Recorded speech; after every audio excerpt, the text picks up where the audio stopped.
అందరికీ నమస్తే అండి. కూటమి ప్రభుత్వం అధికారంలోకి వచ్చి 2 ఏళ్ళు గడిచింది.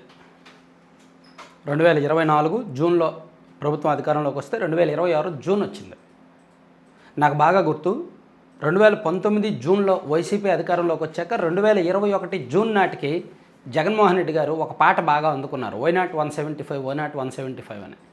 అక్కడి నుంచే వైసీపీ అధికారంలోకి వచ్చిన మొదటి 2 ఏళ్ళు వై నాట్ 175 అనే మాట లేదు.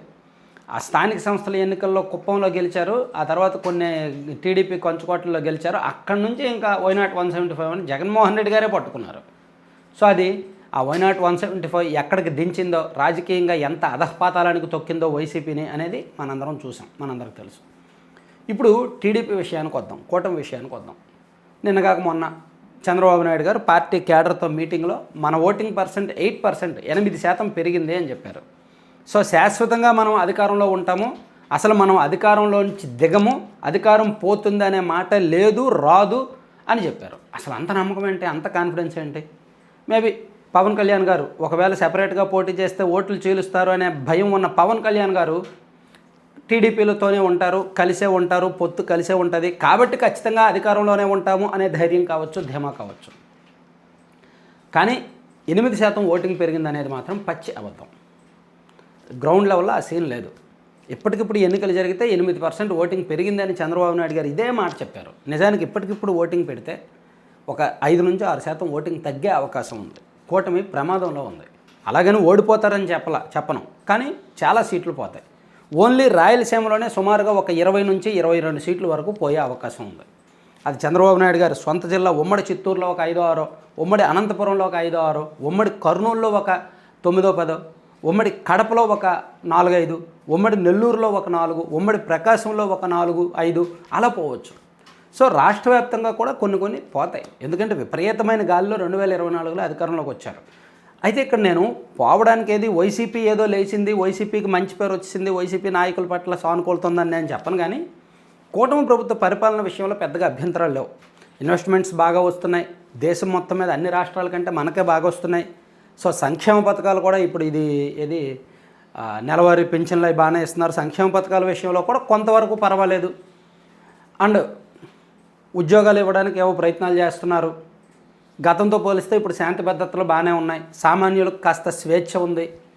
కాకపోతే మహిళలకు ఇస్తున్న పథకాలు కొన్ని కోత విధించారు. అండ్ ఆడబిడ్డనిది అనే అతిపెద్ద పథకాన్ని ఇంకా అమలు చేయట్లా. గతంలో జగన్మోహన్ రెడ్డి గారు జగనన్నకు చేయూతనిచ్చారు, ఇప్పుడేమో వీళ్ళు ఆడబిడ్డనిది ఇస్తామన్నారు కానీ ఇవ్వాల. అది చాలా పెద్ద గ్యాప్.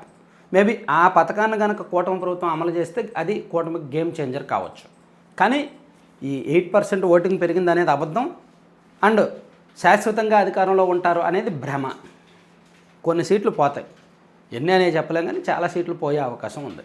కాబట్టి నేనేమంటానంటే గాలిలో మేడలు కట్టకుండా గ్రౌండ్ రియాలిటీస్లోకి వస్తే, క్షేత్రస్థాయిలో జరుగుతున్న వాస్తవాలు గ్రహిస్తే, వ్యతిరేకతను అనుకూలతగా మార్చుకుంటే, లేదా వ్యతిరేకత లేకుండా చూసుకుంటే రాజకీయ ప్రత్యర్థికి అవకాశం ఇవ్వకుండా ఉంటుంది. ఎందుకంటే జగన్మోహన్ రెడ్డి గారు పొలిటికల్గా చాలా డేంజర్ గేమ్స్ ఆడతారు. చూడండి, మెగా డిఎస్సి విషయంలో ఏమి లేదు, గుడ్డ కాల్చి నెత్తిన మొహాన్ని వేశారు అంతే, బురద పట్టుకున్నారు, చిమ్మారు అంతే.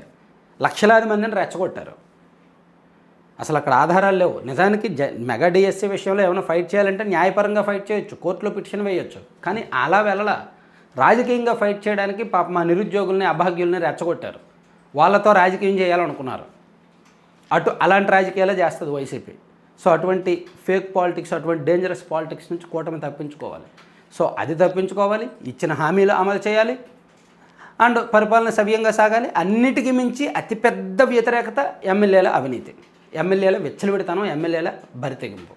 సో ఇదే అతిపెద్ద గండం అన్నమాట కూటమికి. సో ఎమ్మెల్యే సీట్లు మార్చేస్తే చాలు, కొత్త వాళ్ళకి అవకాశం ఇస్తే చాలు, గెలిచేస్తారు అనుకుంటే అదొక తప్పు. మళ్ళీ జగన్మోహన్ రెడ్డి గారు 2024 ముందు 60 మందిని మార్చారు, 62 మందిని మార్చారు. ఏమైనా గెలిచారా? లేదు కదా. సో సరిదిద్దాలి, చక్కదిద్దాలి. ఇప్పటి నుంచి వార్నింగ్లు ఇచ్చుకుంటూ పదే చెప్పాలి.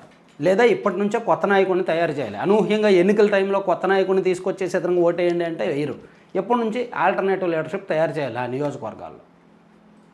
అప్పుడు మేబీ ఎమ్మెల్యే సీట్లు మార్చినా వీళ్ళకి ఇచ్చిన అవకాశం ఉంటుంది. అంతే తప్ప అప్పటికప్పుడు ఇస్తే పని అవ్వకపోవచ్చు అనమాట.